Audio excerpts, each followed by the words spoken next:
Hey guys, welcome back to another special episode to our companion series. We're reading through Josephus's "The Wars of the Jews" as like I said, a companion series to our other series, Revelation Red Pill Academy. I could not be more excited about that series. Throughout that series, though, we have to go back to the original historical account written by Flavius Josephus. His testimony, his historical account of what happened leading up to the destruction of the temple in AD 70 is uncontroversially the leading authority on what happened during that time. As Christians, you would think that we would be taught this history about what happened because we see in Matthew 24 where he warns that they should flee to the hills. And guess what? They did. The Christians, when you see Jerusalem surrounded by armies, flee to the hills. And the Christians that heard that heeded that warning while the most atrocious, animalistic, savage war up until that point, and the Bible tells us that will ever happen, had ever happened. Bodies piled high, blood pouring through the streets, brother rising against brother, neighbor against neighbor. We had cannibalism. I mean, it was crazy. If you want to hear more about that, you can watch our latest episode. I think it was episode 3, our Wednesday series, Revelation Red Pill Academy, where we delve into Matthew 24 and how it parallels what happened during this time. But if we're going to be reading the Wars of the Jews, we're going to start at the beginning. Now, the beginning takes us a little bit further back than just when Rome and Jerusalem started battling each other, and when everyone in, all of Israel practically that was around fled to Jerusalem, trapped themselves in the city, and then started fighting against each other. And the Zealots were horrific. It was just awful, awful, awful what they did to each other. Like I said, this past Wednesday, we covered that at length. You won't want to miss that one. So, the last time we did a reading from Josephus, we started with the preface, and then we read through chapters 1 through 5. We're going to read chapters 6 through 10, I think. I'd like to get this in an hour. If we can read a little bit more within that hour, we will. If it's a little bit less, then it'll be a little bit less. We'll see. So anyway, this work is in the public domain. I don't own any of it. There's no copyrights. We're just literally reading the words from Josephus, the man himself. I do struggle with the pronunciation of the names of some of the characters. You'll have to forgive me. I'm not fluent in Greek. And even some of the Hebrew names are difficult to pronounce as well.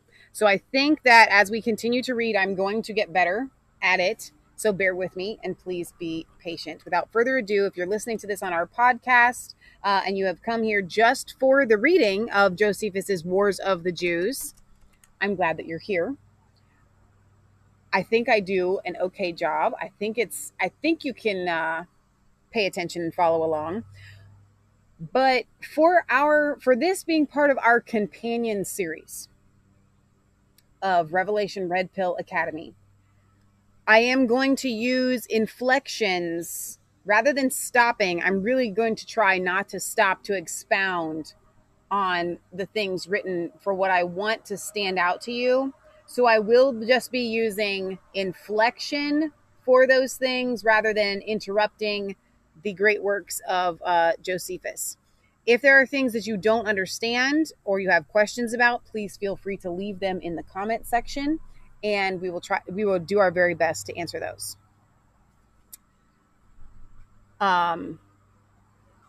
If you missed chapters 1 through 5, you can go back and watch them on episode 1 on Mass Faith 3, our YouTube channel, or Resistance Chicks, and you can catch us on Podbean and Stitcher and pretty much anywhere where there's a podcast. Here we are. There we will be, and you can listen to the previous chapters. I would encourage you to go do those first and then come back so you can be in the proper timeline.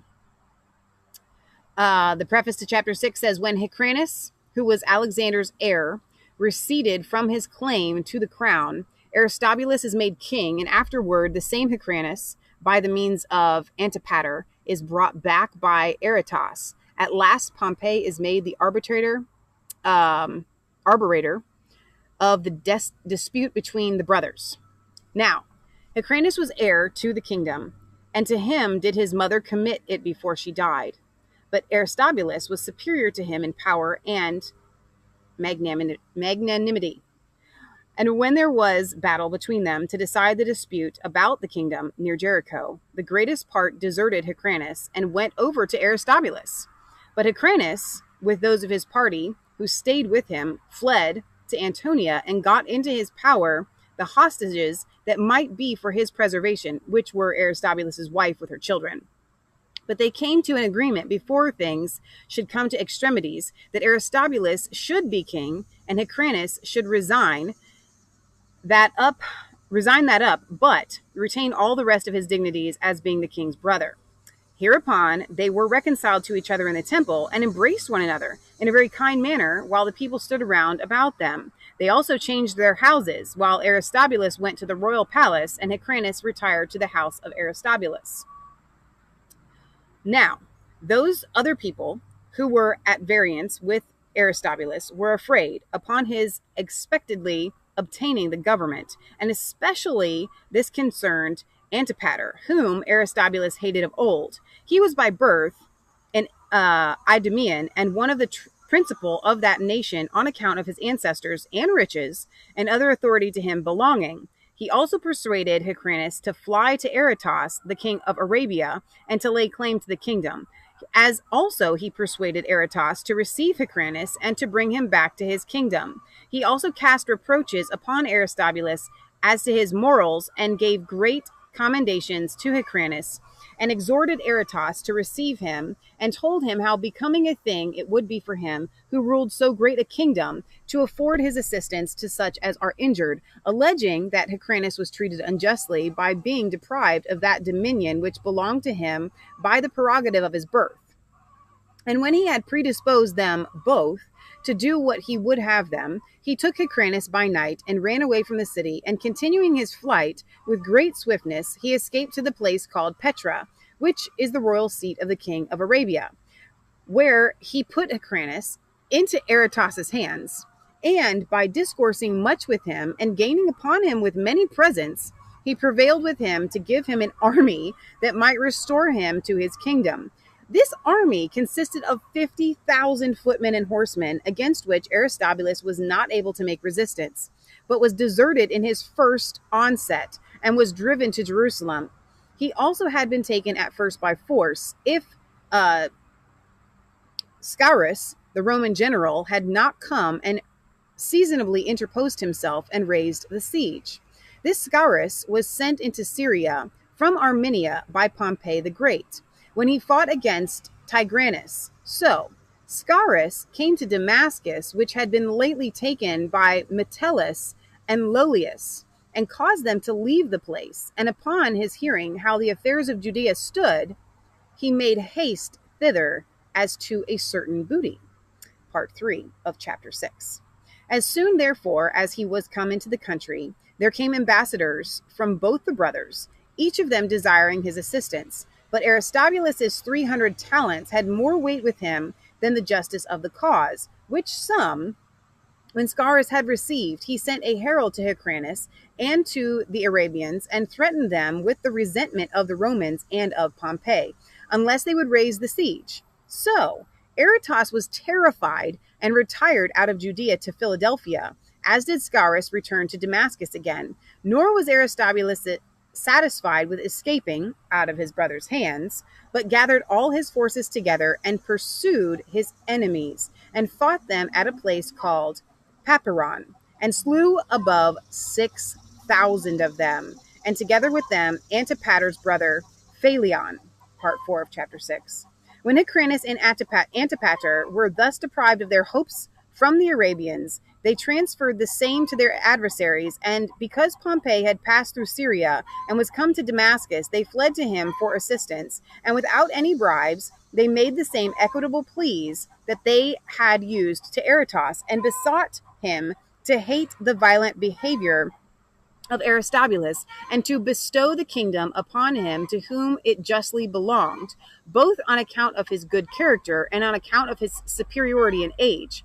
However, neither was Aristobulus wanting to himself in this case, as relying on the bribes that Scaurus had received. He was also there himself, and adorned himself after a manner the most agreeably to royalty that he was able.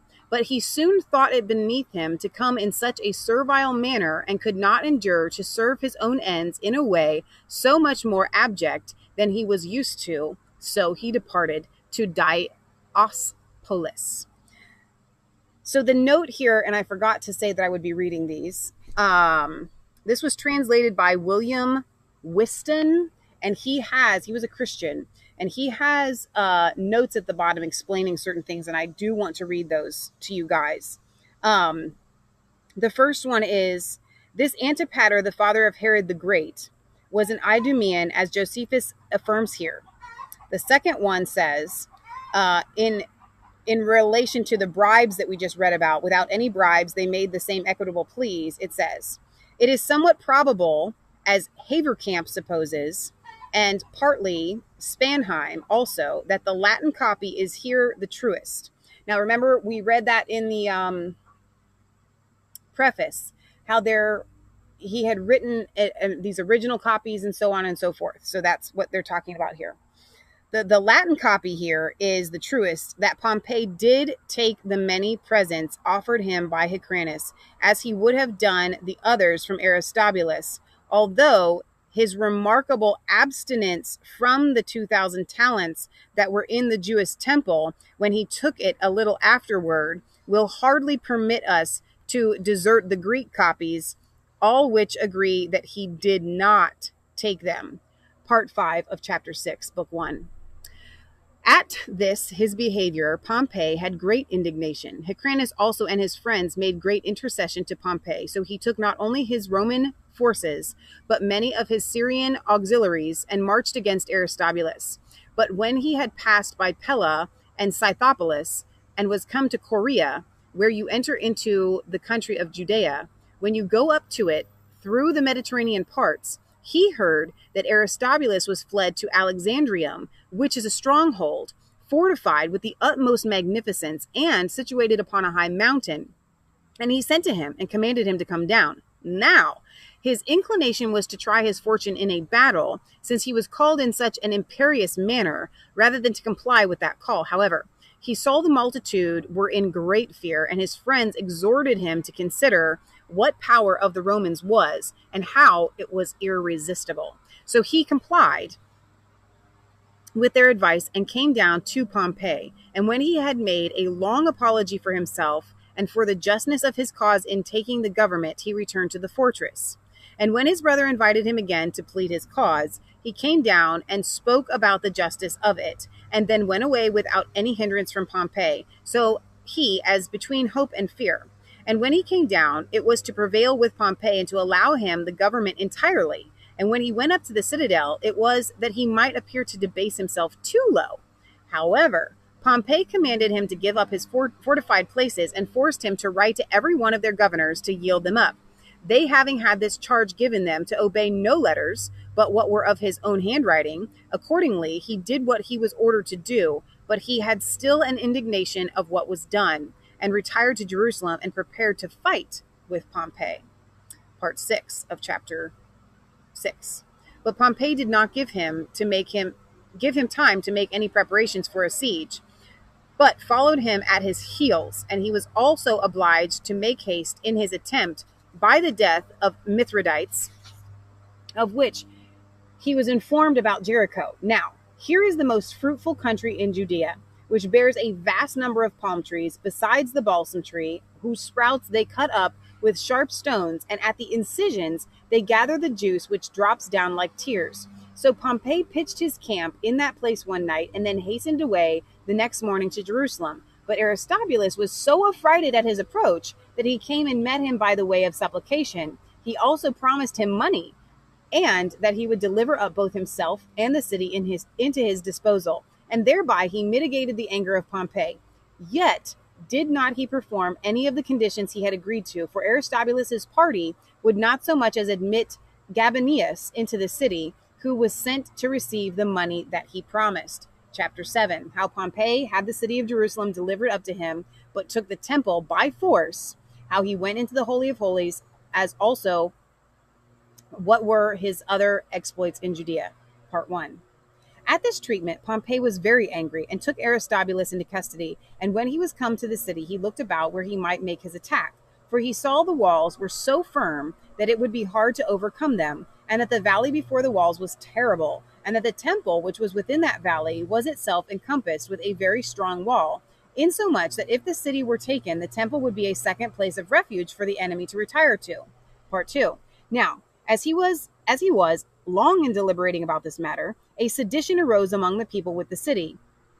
Aristobulus's party, being willing to fight and to set their king at liberty, while the party of Hyrcanus were for opening the gate to Pompey, and the dread people were in, occasioned these last to be a very numerous party when they looked upon the excellent order of the Roman soldiers were in. So Aristobulus's party was worsted and retired into the temple, and cut off the communication between the temple and the city by breaking down the bridge that joined them together, and prepared to make an opposition to the utmost. But as the others had received the Romans into the city and had delivered up the palace to him, Pompey sent Piso, one of his great officers, into the palace with an army, who distributed a garrison about the city, because he could not persuade any one of those that had fled to the temple to come to terms of accommodation. He then disposed all things that were round about them, so as might favor their attacks, as having Hyrcanus's party very ready to afford them both counsel and assistance. Note here says, of the famous palm trees and balsam about Jericho and En-Gedi, see the notes of Hyvercamp's edition, both here and at 2.91. They are somewhat too long to be transcribed in this place. Part 3, Chapter 7. But Pompey himself filled up the ditch that was on the north side of the temple, and the entire valley also, the army itself obliged to carry the materials for that purpose. And indeed, it was a hard thing to fill up that valley by reason of its immense depth, especially as the Jews used all the means possible to repel them from their superior station. Nor had the Romans succeeded in their endeavors, had not Pompey taken notice of the 7th days, on which the Jews abstain of all sorts of work on a religious account, and raised his bank, but restrained his soldiers from fighting on those days, for the Jews only acted defensively on Sabbath days. But as soon as Pompey had filled up the valley, and had erected high towers upon the bank, and brought those engines which they had fetched from Tyre near to the wall, and had tried to batter it down, and the slingers of stones beat off those that stood above, and drove them away, but the towers on this side of the city made very great resistance, and were indeed extraordinary, both for largeness and magnificent. Part 4. Now, here it was that upon the many hardships which the Romans underwent, Pompey could not but admire not only at the other instances of the Jews' fortitude, but especially that they did not at all intermit their religious services, even when they were encompassed with darts on all sides. For, as if this city were in full peace, their daily sacrifices and purifications, and every branch of their religious worship, were still performed to God with the utmost of exactness. Nor indeed when the temple was actually taken, and they were every day slain about the altar, did they leave off the instances of their divine worship that were appointed by their law. For it was in the 3rd month of the siege, before the Romans could even with great difficulty overthrow one of the towers and get into the temple. Now, he that first of all ventured to get over the wall was Fastius Cornelius, the son of Sala, and next after him were two centurions, Furius and Fabius. And every one of these was followed by a cohort of his own, who encompassed the Jews on all sides and slew them, some of them as they were running for shelter to the temple, and others as they, for a while, fought in their own defense. Part 5 of chapter 7. And now did many of the priests, even when they saw their enemies assailing them with swords in their hands, without any disturbance, go on with their divine worship, and were slain while they were offering their drink offerings and burning their incense, as preferring their duties about their worship to God before their own preservation. Wow. The greatest part of them were slain by their own countrymen of the adverse faction, and innumerable multitude threw themselves down precipices. Nay, some there were who were so distracted among the insuperable difficulties they were under, that they set fire to the buildings that were near to the wall, and were burnt together with them. Now of the Jews were slain 12,000, but of the Romans very few were slain, but a greater number was wounded. Part 6 of chapter 7. Before I read that, you will note here, guys, that this siege on the temple seems very, very similar to what happened in 70 AD. But they actually got the temple back after this time. So we're reading something previous. I don't remember the exact date, and you'll have to forgive me on that. But I will put that in after this video processes. I'll get that date to you guys, and I'll put it in the description here. But this one, to be clear, is not a first-hand account. He was just a historian telling this part of the history. And we'll note when you'll see it when it transfers over to his actual things that he experienced or heard from his closest people, what was happening within the city going into 70 AD. But we will definitely make a note of that, and I'll get the year or the years that this particular siege was taking place. Part 6, chapter 7. But there was nothing that affected the nation so much in the calamities they were then under, as that their holy place, which had been hitherto seen by none, should be laid open to strangers. For Pompey, those that were about him, went into the temple itself, whither it was not lawful for any to enter but the high priest, and saw what was reposited therein, the candlestick with its lamps, and the table of the pouring vessels, and the censers, all made entirely of gold, as also a great quantity of spices heaped together, with 2,000 talents of sacred money. Yet did he not touch the money, nor anything else that was there reposited, but he commanded the ministers about the temple the very next day after he had taken it, to cleanse it, and to perform their accustomed sacrifices. Moreover, he made Hyrcanus high priest, as one that not only in other respects had shown great alacrity on his side during the siege, but as he had been the means of the hindering the multitude that was in the country from fighting for Aristobulus, which they were otherwise very ready to have done, by which means he acted the part of a good general, and reconciled the people to him more by benevolence than by terror. Now among the captives, Aristobulus' father-in-law was taken, who was also his uncle. So those that were the most guilty he punished with decollation, but rewarded Fastus, and those with him that had fought so bravely, with glorious presents, and laid a tribute upon the country and upon Jerusalem itself. Part 7, chapter 7. He also took away from the nation all those cities they had formerly taken, and that belonged to Celesyria, and made them subject to him that was at that time appointed to be the Roman president there, and reduced Judea within its proper bounds. He also rebuilt Gadara, that had been demolished by the Jews, in order to gratify one Demetrius, who was of Gadara, and was one of his own freedmen. He also made other cities free from their dominion, that lay in the midst of the country, such, I mean, as they had not demolished before that time: Hippos, and Scythopolis, as also Pella and Samaria and Marissa, and beside these Ashdod and Jamnia and Arethusa. And in the like manner dealt he with maritime cities, Gaza and Joppa and Dora, and that which was anciently called Strato's Tower, but was afterward rebuilt with the most magnificent edifices, and had its name changed to Caesarea by King Herod. All which he restored to their own citizens, and put them under the province of Syria, which province, together with Judea, and the countries as far as Egypt and Euphrates, he committed to Scaurus as their governor, and gave him 2 legions to support him, while he made all the haste he could himself to go through Cilicia in his way to Rome, having Aristobulus and his children along with him as his captives.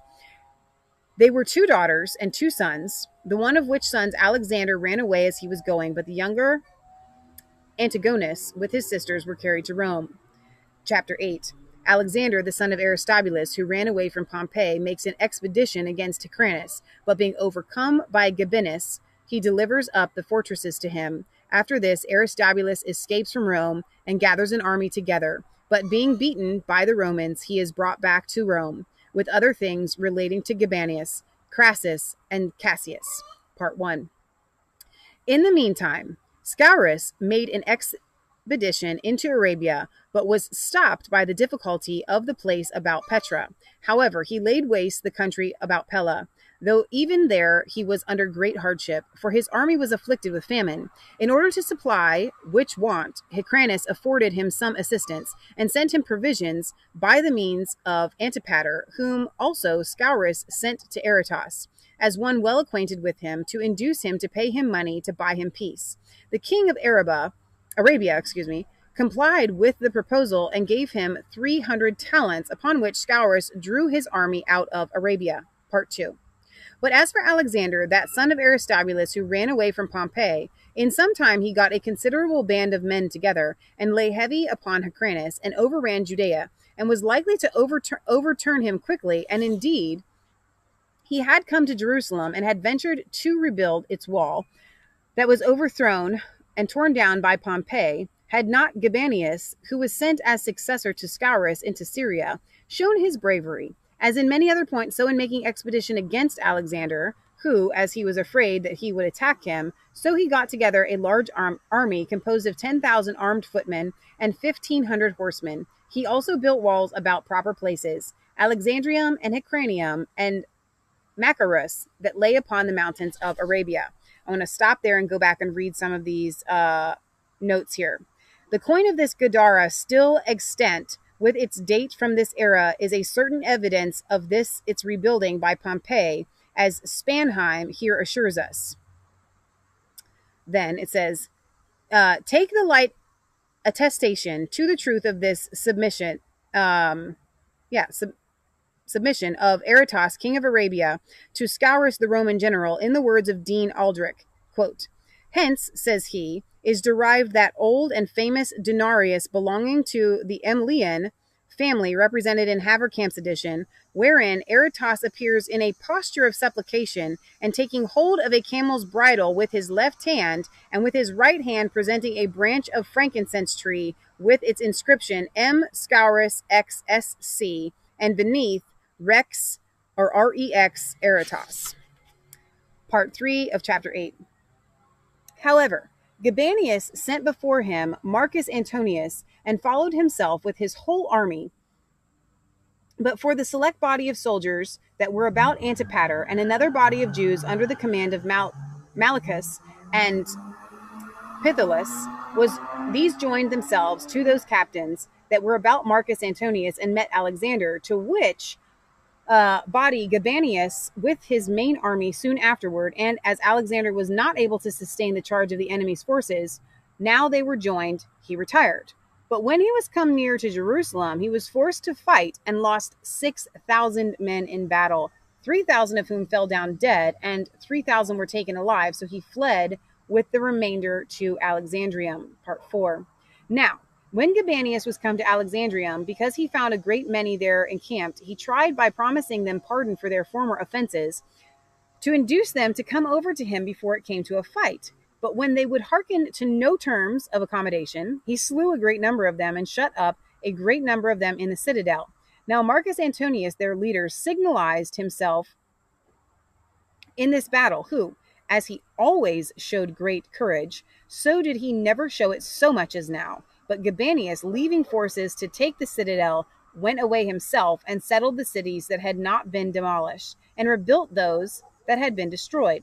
Accordingly, upon his injunction, the following cities were restored: Scythopolis, Samaria, Anthedon, Apollonia, Jamnia, Raphia, Marissa, Adarius, Gamala, Ashdod, and many others, while a great number of men readily ran to each of them and became their inhabitants. Part 5, chapter 8.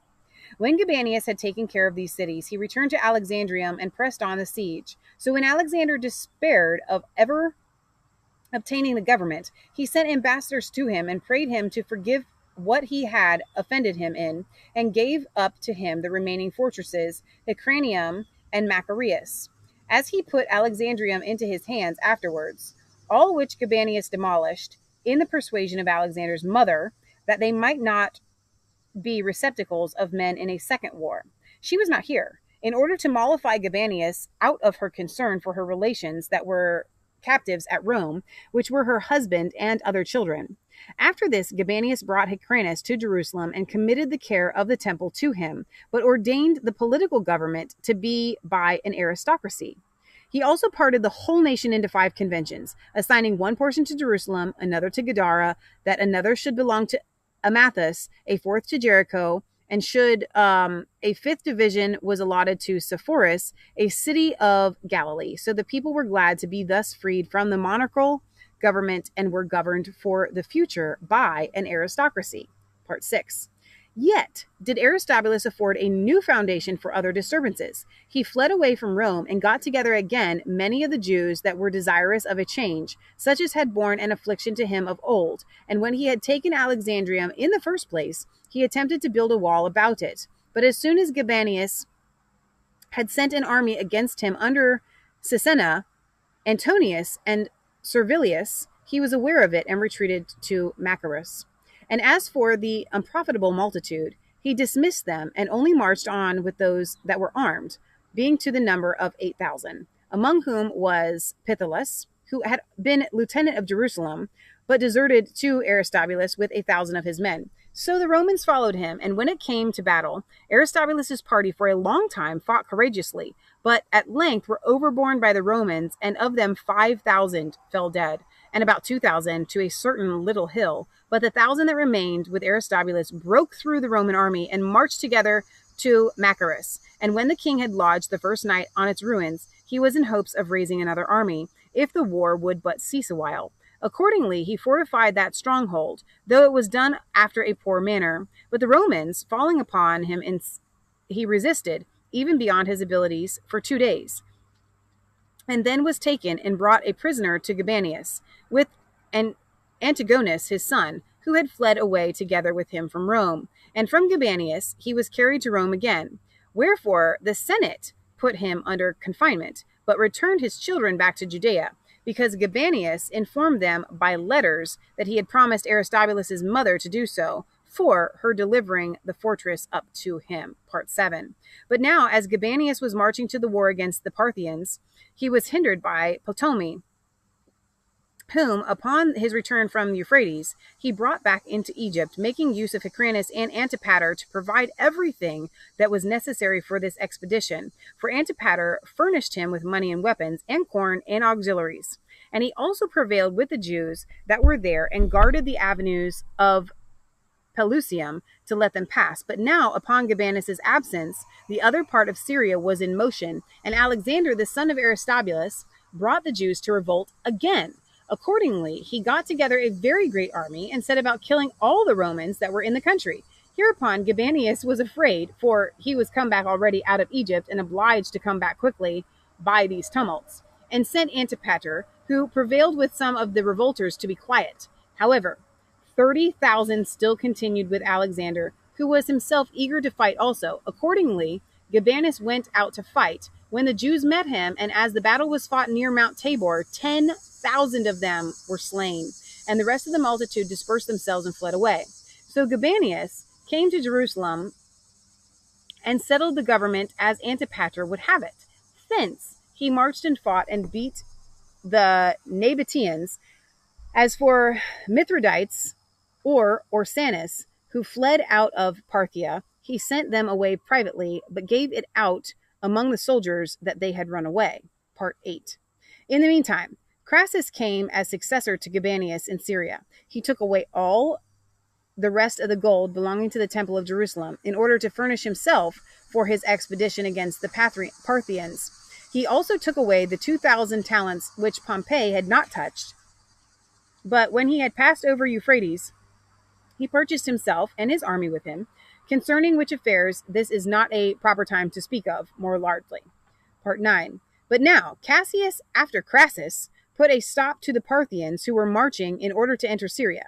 Cassius had fled into that province, and when he had taken possession of the same, he made a hasty march into Judea, and upon his taking Tarichae, he carried 30,000 Jews into slavery. He also threw Pithilus, who had supported the seditious followers of Aristobulus, and it was Antipater who advised him so to do so. Now, this Antipater married a wife of an eminent family among the Arabians, whose name was Cypros, and had 4 sons born to him by her,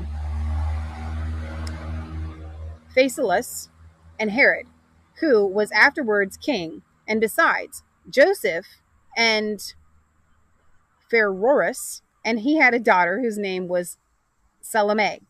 Now, as he made himself friends among the men of power everywhere by the kind offices he did them and the hospitable manner that he treated them, so did he contract the greatest friendship with the king of Arabia by marrying his relation, insomuch that he made war with Aristobulus. He sent and entrusted his children with him. So when Cassius had forced Alexander to come to terms and to be quiet, he returned to Euphrates in order to prevent the Parthians from repassing it, concerning which matter we shall speak elsewhere. Chapter 9. Aristobulus is taken off by Pompey's friends, as is his son Alexander by Scipio. Antipater cultivates a friendship with Caesar after Pompey's death. He also performs great actions in that war wherein he assisted Mithridates. Part 1, Chapter 9.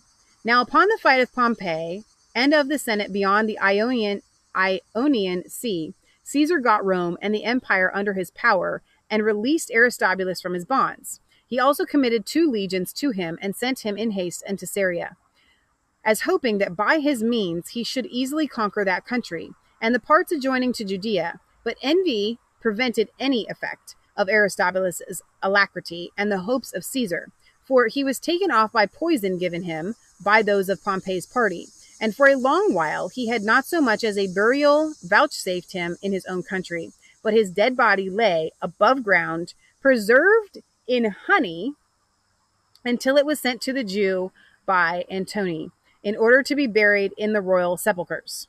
Honey is quite the preservative. Part 2, Chapter 9. His son Alexander also beheaded by Scipio at Antioch, and that by command of Pompey, and upon an accusation laid against him before his tribunal for the mischiefs he had done to the Romans. But Ptolemy, the son of Manius, who was then ruler of Chalcias under Libanus, took his brethren to him by sending his son Philippio for them to Ascalon, who took Antigonus, as well as his sisters, away from Aristobulus' wife, and brought them to his father, and falling in love with the younger daughter, he married her, and was afterwards slain by his father on her account. For Ptolemy himself, after he had slain his son, married her, whose name was Alexandra, on account of which marriage he took the greater care of her brother and sister. Part 3. Now, after Pompey was dead, Antipater changed sides and cultivated a friendship with Caesar. And since Mithridates of Pergamus, with the forces he led against Egypt, was excluded from the avenues about Pelusium, he was forced to stay at Ascalon. He persuaded the Arabians among whom he had lived to assist him and came himself to him at the head of 3,000 men. He also encouraged the men of power in Syria to come to his assistance, as also of the inhabitants of Libanus, Ptolemy, and Jamblichus, and another Ptolemy, by which means the cities of that country came readily into this war, insomuch that Mithridates ventured now, in dependence upon the additional strength that he had gotten by Antipater, to march forth to Pelusium, and when they refused him a passage through it, he besieged the city, in the attack of which place Antipater principally signalized himself, for he brought down that part of the wall which was over against him, and leaped first of all into the city with the men that were about him. Part 4, chapter 9. Thus was Pelusium taken. But still, as they were marching on, those Egyptian Jews that inhabited the country, called the country Onius, stopped them. Then did Antipater not only persuade them not to stop them, but to afford provisions for their army, on which account even the people about Memphis would not fight against them, but of their own accord joined Mithridates. Whereupon he went round about Delta, and fought the rest of the Egyptians at a place called the Jews' camp. Nay, when he was in danger in the battle with all his right wing, Antipater wheeled about, and came along the bank of the river to him, for he had beaten those that opposed him, as he led the left wing. After which success he fell upon those that pursued Mithridates, and slew a great many of them, and pursued the remainder so far that he took their camp, while he lost no more than 80 of his own men, as Mithridates lost, during the pursuit that was made after him, about 800. He was also himself saved unexpectedly, and became an unreproachable witness to Caesar of the great actions of Antipater. Whereupon Caesar encouraged Antipater to undertake, Part 5, to undertake other hazardous enterprises for him, and that by giving him great commendations and hopes of reward. In all which enterprises he readily exposed himself to many dangers, and became a most courageous warrior, and had many wounds all over his body as demonstrations of his valor. And when Caesar had settled the affairs of Egypt, and was returning into Syria again, he gave him the privilege of a Roman citizen, and freedom from taxes, and rendered him an object of the admiration by the honors and remarks of friendship he bestowed upon him. On this account it was that he also confirmed Hyrcanus in the high priesthood. Chapter 10. Caesar makes Antipater procurator of Judea, as does Antipater appoint Phasaelus to be governor of Jerusalem, and Herod governor of Galilee, who in some time was called to answer for himself before the Sanhedrin, where he is acquitted. Sextus Caesar is treacherously killed by Bassus, and is succeeded by Marcus. Chapter 10, Part 1. About this time it was that Antigonus, the son of Aristobulus, came to Caesar, and became, in a surprising manner, the occasion of Antipater's further advancement. For, whereas he ought to have lamented that his father appeared to have been poisoned on account of his quarrels with Pompey, and to have complained of Scipio's barbarity towards his brother, and to not mix any invidious passion when suing for mercy, instead of those things he came before Caesar, and accused Hyrcanus and Antipater, how they had driven him and his brother entirely out of their native country, and had acted in a great many instances unjustly and extravagantly with regard to their nation, and that as to the assistance they had sent him into Egypt, it was not done out of goodwill to him, but out of the fear they were in from former quarrels, and in order to gain pardon for their friendship to his enemy Pompey. Part 2, Chapter 10. Hereupon Antipater threw away his garments, and showed the multitude of the wounds he had, and said that as to his goodwill to Caesar, he had no occasion to say a word, because his body cried aloud, though he said nothing himself, that he wondered at Antigonus's boldness, while he was himself no other than the son of an enemy to the Romans, and of a fugitive, and had it by inheritance from his father to be fond of innovations and seditions, and that he should undertake to accuse other men before the Roman governor, and endeavor to gain some advantages to himself, when he ought to be contented that he was suffered to live, for that the reason of his desire and of the governing of public affairs was not so much because he was in want of it, but because if he could once obtain the same, he might stir up a sedition among the Jews, and use what he should gain from the Romans to the disservice of those that gave it to him. Part 3. When Caesar heard this, he declared Hyrcanus to be the most worthy of the high priesthood, and gave leave to Antipater to choose what authority he pleased. And he left the determination of such dignity to him that bestowed the dignity upon him. So he was constituted procurator of all Judea, and obtained leave, moreover, to rebuild those walls of his country that had been thrown down. These honorary grants Caesar sent orders to have engraved in the Capitol, that they might stand there as indications of his own justice and the virtue of Antipater. Part 4, Chapter 10. There's actually a note here. I didn't actually see the little letter. Oh, there it is. Where it talks about, moreover, to rebuild those walls of his country. It says, what is here noted by Hudson and Spanheim, that this grant of leave to rebuild the walls of the cities of Judea was made by Julius Caesar, not as here to Antipater, but to Hyrcanus, as has hardly an appearance of a contradiction. Antipater being now perhaps considered only as Hyrcanus's deputy and minister, although he afterwards made a cipher of Hyrcanus, and under great decency of behavior to him, took the real authority to himself. Part 4, Chapter 10. But as soon as Antipater conducted Caesar out of Syria, he returned to Judea, and the first thing he did was to rebuild the wall of his own country, Jerusalem, which Pompey had overthrown, and then over the country, and to quiet the tumults that were therein, where he partly threatened and partly advised everyone, and told them that in case they would submit to Hyrcanus, they would live happily and peaceably and enjoy what they possessed. And that was universal peace and quietness. But that in case they hearkened to such as had some frigid hopes by raising new troubles to get themselves some gain, they should then find him to be their lord instead of their procurator, find Hyrcanus to be a tyrant instead of a king, and both the Romans and Caesar to be their enemies instead of rulers, for that they would not suffer him to be removed from the government, whom they had made their governor. And at the same time that he said this, he settled the affairs of the country by himself, because he saw that Hyrcanus was inactive and not fit to manage the affairs of the kingdom. So he constituted his eldest son, Phasaelus, governor of Jerusalem and of the parts about it. He also sent his next son, Herod, who was very young, with equal authority to Galilee. The note there says, or 25 years of age. Part 5, Chapter 10. Now Herod was an active man, and soon found proper materials for his active spirit to work upon. And therefore he found that Hezekiah, the head of the robbers, ran over the neighboring parts of Syria with a great band of men. He caught him and slew him, and many more of the robbers with him, which exploit was chiefly grateful to the Syrians, insomuch that hymns were sung in Herod's commendation, both in the villages and in the cities, as having procured their quietness, and having preserved what they possessed to them, on which occasion he became acquainted with Sextus Caesar, a kinsman of the great Caesar, and president of Syria.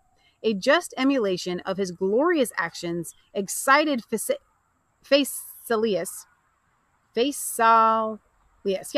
also to imitate him. Accordingly, he procured the goodwill of the inhabitants of Jerusalem by his own management of the city affairs, and did not abuse his power in any disagreeable manner. Whence it came to pass that the nation paid Antipater the respects that were due only to a king, and the honors they all yielded him were equal to the honors due to an absolute lord. Yet did he not abate any part of that goodwill or fidelity which he owed to Hyrcanus. Chapter 10, verse 6. However, part 6. He found it impossible to escape envy in such his prosperity, for the glory of these young men affected even Hyrcanus himself already privately, though he said nothing of it to anybody. But what he principally was grieved at was the great actions of Herod, and that so many messengers came one before another and informed him of the great reputation he got in all his undertakings. There were also so many people in the royal palace itself who inflamed his envy at him, those, I mean, who were obstructed in their designs by the prudence either of the young men or of Antipater. These men said that by committing the public affairs to the management of Antipater and of his sons, he sat down with nothing but the bare name of a king, without any of its authority. And they asked him how long he would so far mistake himself as to breed up kings against his own interests. For that he did not now conceal their government of affairs any longer, but were plainly lords of the nation, and had thrust him out of his authority, that this was the case when Herod slew so many men without giving him any command to do it, either by word of mouth or by his letter. And this contradiction to the law of the Jews, who therefore, in case he be not a king, but a private man, still ought to come to his trial, and answer it to him, and to the laws of his country, which do not permit anyone to be killed till he had been condemned in judgment. Part 7. Now Hyrcanus was by degrees inflamed with these discourses, and at length could bear no longer, but summoned Herod to take his trial. Accordingly, by his father's advice, and as soon as the affairs of Galilee would give him leave, he came up to Jerusalem, when he had first placed garrisons in Galilee. However, he came with a sufficient body of soldiers, so many indeed that he might not appear to have with him an army able to overthrow Hyrcanus' government, nor yet so few as to expose him to the insults of those that envied him. However, Sextus Caesar was in fear for the young man, lest he should be taken by his enemies and brought to punishment. So he sent some to denounce expressly to Hyrcanus that he should acquit Herod of the capital charge against him, who acquitted him accordingly, as being otherwise inclined also so to do, for he loved Herod. Part 8. But Herod, supposing he had escaped punishment without the consent of the king, retired to Sextus to Damascus, and got everything ready in order not to obey him if he should summon him again. Whereupon those that were evil disposed irritated Hyrcanus, and told him that Herod was gone away in anger, and was prepared to make war upon him. And as the king believed what they said, he knew not what to do, since he saw his antagonist was stronger than he was himself. And now, since Herod was made general of Cilicia and Samaria by Sextus Caesar, he was formidable not only from the goodwill which the nation bore him, but by the power he himself had, insomuch that Hyrcanus fell into the utmost degree of terror, and expected he would presently march against him with his army. Part 9. Nor was he mistaken in the conjecture he made, for Herod got his army together out of the anger he bore him for his threatening him with the accusation in a public court, and led it to Jerusalem in order to throw Hyrcanus down from his kingdom. And this he had soon done, unless his father and brother had gone out together and broken the force of his fury, and this by exhorting him to carry his revenge no further than to threatening and frightening, but to spare the king, under whom he had been advanced to such a degree of power, that he ought not to be so provoked at his being tried as to forget to be thankful that he was acquitted, nor so long to think upon what was of a melancholy nature as to be ungrateful for his deliverance. And if we ought to reckon that God is the arbiter of success in war, an unjust cause is of more disadvantage than an army can be of advantage, and that therefore he ought not to be entirely confident of success in a case where he is to fight against his king, his supporter, and one that had often been his benefactor, and that had never been severe to him in any otherwise than as he had hearkened to evil counselors, and this no further than by bringing a shadow of injustice upon him. So Herod was prevailed upon by these arguments, and supposed that what he had already done was sufficient for his future hopes, and that he had enough shown his power to the nation. Part 10, chapter 10. In the meantime, there was a disturbance among the Romans about Apamea, and a civil war occasioned by the treacherous slaughter of Sextus Caesar by Caecilius Bassus, which he perpetrated out of his goodwill to Pompey. He also took the authority over his forces, but as the rest of Caesar's commanders attacked Bassus with their whole army in order to punish him for the murder of Caesar, Antipater also sent them assistance by his sons, both on account of him that was murdered, and on account of that Caesar who was still alive, both of whom were their friends. And as this war grew to be of a considerable length, Marcus came out of Italy as successor to Sextus. The note there says, many writers of the Roman history gave an account of this murder of Sextus Caesar and of the war of Apamea. Upon that occasion, they are cited in Dean Aldrich's note. Now, I wanted to go for an hour. We've got about 10 minutes left. So we're going to go ahead and read chapter 11. Chapter 11. Herod is made procurator of all Syria. Malchus is afraid of him and takes Antipater off by poison, whereupon the tribunes of the soldiers are prevailed with to kill him. Part 1. There was at this time a mighty war raised among the Romans, upon the sudden and treacherous slaughter of Caesar by Cassius and Brutus, after he had held the government for 3 years and 7 months. Note: in the Antiquities, 1411:1, the duration of the reign of Julius Caesar is 3 years 6 months, but here 3 years 7 months, beginning rightly, says Dean Aldrich, from his second dictatorship.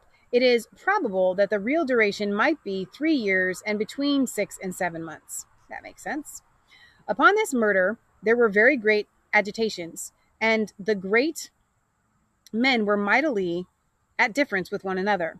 Everyone betook himself to that party where they had the greatest hopes of advancing themselves. Accordingly, Cassius came into Syria in order to receive the forces that were at Apamea, where he procured a reconciliation between Bassus and Marcus, and the legions which were at the difference with him. So he raised the siege of Apamea and took upon him the command of the army, and went about exacting tribute of the cities and demanding their money to such a degree as they were not able to bear. Part 2, chapter 11. So he gave command that the Jews should bring in 700 talents, whereupon Antipater, out of his dread of Cassius's threats, parted the raising of this sum among his sons, and among others of his acquaintance, and to be done immediately. And among them he required one Malchus, who was at enmity with him, and to do his part also, which necessity forced him to do. Now Herod, in the first place, mitigated the passion of Cassius by bringing his share out of Galilee, which was 100 talents, on which account he was in the highest favor with him. And when he reproached the rest for being tardy, he was angry at the cities themselves. So he made slaves of Gophna and Emmaus, and 2 others of less note. Nay, he proceeded as if he would kill Malchus, because he had not made greater haste in exacting his tribute. But Antipater prevented the ruin of this man and the other cities, and got into Cassius's favor by bringing in 100 talents immediately. Note: it appears evidently by Josephus's accounts, both here and in his Antiquities, 1411:2, that this Cassius, one of Caesar's murderers, was a bitter oppressor and exactor of tribute in Judea. These 700 talents amount to about 300,000 pounds sterling, that's at the writing of this, and are about half the yearly revenues of King Herod afterwards. See the note of Antiquities 1711:4. It also appears that Galilee then paid no more than 100 talents, or the 7th part of the sum to be levied in all the country. Part 3. However, when Cassius was gone, Malchus forgot the kindness that Antipater had done him, and laid frequent plots against him that had saved him, as making haste to get him out of the way, who was an obstacle to his wicked practices. But Antipater was so much afraid of the power and cunning of the man, that he went beyond Jordan in order to get an army to guard himself against the treacherous designs. But when Malchus was caught in his plot, he put upon Antipater's sons by his impudence, for he thoroughly deluded Flavius, who was the guardian of Jerusalem, and Herod, who was entrusted with the weapons of war, and this by a great many excuses and oaths, and persuaded them to procure his reconciliation to his father. Thus he was preserved again by Antipater, who dissuaded Marcus, the then president of Syria, from his resolution of killing Malchus, on account of his attempts for innovation. Part 4, chapter 11. Upon the war between Cassius and Brutus on one side, against the younger Caesar Augustus and Antony on the other, Cassius and Marcus got together an army out of Syria, and because Herod was likely to have a great share in providing necessaries, they then made him procurator of all Syria, and gave him an army of foot and horse. Cassius promised him also that after the war was over, he would make him king of Judea. But it so happened that the power and hopes of this son became the cause of his perdition. For as Malchus was afraid of this, he corrupted one of the son's cupbearers with money to give a poison potion to Antipater, so he became a sacrifice to Malichus's wickedness and died at a feast. He was a man, in other respects, active in the management of affairs, and one that recovered the government to Hyrcanus and preserved it in his hands. Part 5, Chapter 11. However, Malichus, when he was suspected of poisoning Antipater, and when the multitude was angry with him for it, denied it and made the people believe he was not guilty, he also prepared to make a greater figure and raised soldiers, for he did not suppose that Herod would be quiet, who indeed came upon him with an army presently in order to revenge his father's death.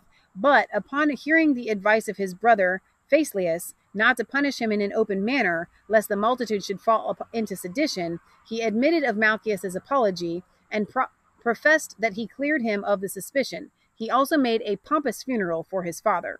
Part 6. So Herod went to Samaria, which was then in a tumult, and settled the city in peace. After which, at the Pentecost festival, he returned to Jerusalem, having his armed men with him. Hereupon Hyrcanus, at the request of Malchus, who feared his approach, forbade them to introduce foreigners to mix themselves with the people of the country while they were purifying themselves. But Herod despised the pretense, and him that gave that command, and came in by night. Upon which Malchus came to him and bewailed Antipater. Herod also made him believe he admitted of his lamentation as real, although he had much ado to restrain his passion at him. However, he did himself bewail the murder of his father in his letters to Cassius, who on other accounts also hated Malchus.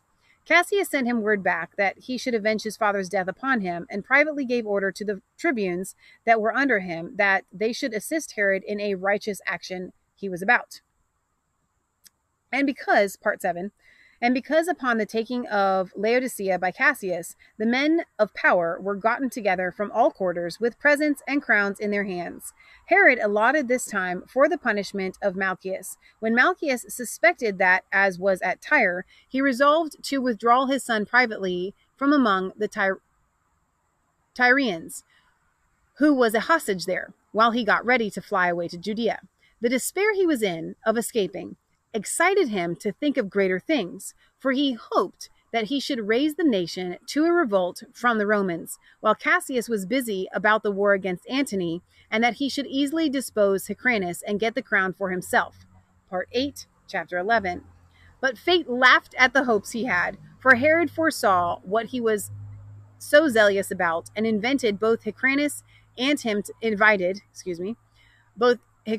to supper. But calling one of the principal servants that stood by him to him, he sent him out, as though it were to get things ready for supper, but in reality to give notice beforehand about the plot that was laid against him.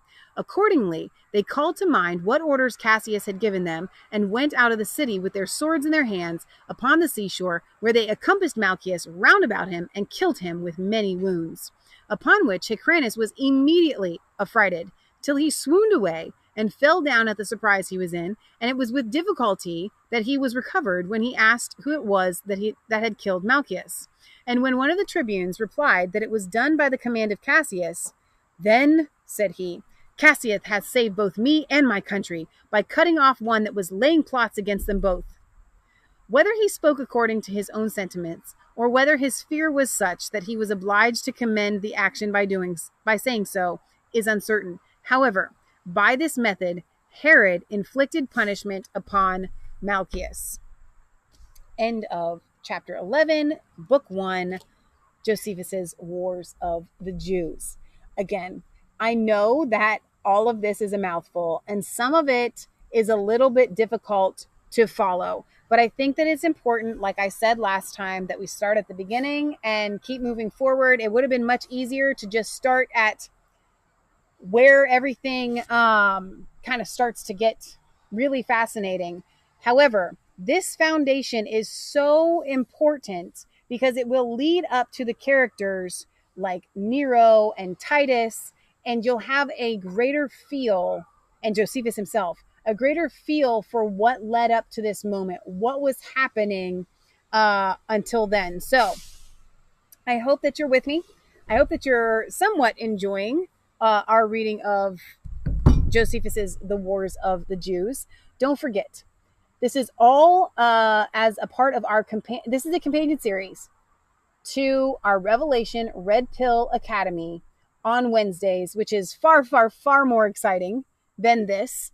This is just for those that have a little bit higher of an intellectual desire for an actual meat of the things that we're talking about. So this is for you guys. For everyone else that's sticking around just because you're loyal to our channel, thank you and God bless you guys. So we'll see you tomorrow at probably, I want to say sometime between 7 and 8-ish p.m. Eastern Standard Time for our Revelation Red Pill Academy. I think Leah said that she's going to go into Daniel. Is that right, Leah? Tomorrow. So you won't want to miss tomorrow's episode. You absolutely will not want to miss it. It's going to be so exciting. Leah and I both look forward to these almost more than we do our Friday and Sunday shows at this point. But if you've never heard of us and you're just listening to this because you want someone to read Josephus for you, I don't blame you. It's a mouthful. We have a YouTube channel, a show that we call Resistance Chicks. It's on Mass Faith 3 on YouTube and also on Resistance Chicks on YouTube. We have 2 channels. And we do go live, like I said, every Friday and Sunday. Please check us out. You can find us on our website, www.resistancechicks.com, where you can watch all of our latest shows and listen to our podcast. Just go to the section on the bar there that says podcast. You can find us on Podbean and Stitcher. I'm trying to get us on Pandora. We're on Spotify, Google Podcasts, and iHeartRadio, so many more. This is a perfect thing for the podcast. You can plug in your earbuds and take it with you. You can download it and then just delete it off of your phone later. We love you guys. God loves you. God bless. Remember, it is not just a conspiracy theory if it's actually the truth. I couldn't be more excited about this series. And I hope that you're enjoying this as much as I am. God bless, guys. We'll see you back tomorrow evening.